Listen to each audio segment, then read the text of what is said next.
ఏం చేస్తున్నావు హనీ? ఏం చేస్తున్నావమ్మా? అది రూమ్ హీటర్ చల్లగా ఎందుకు ఉంటుంది?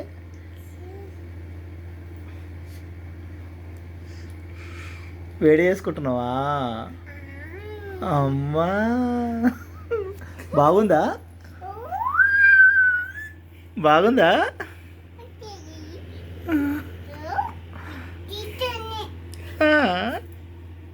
నచ్చిందా నీకు?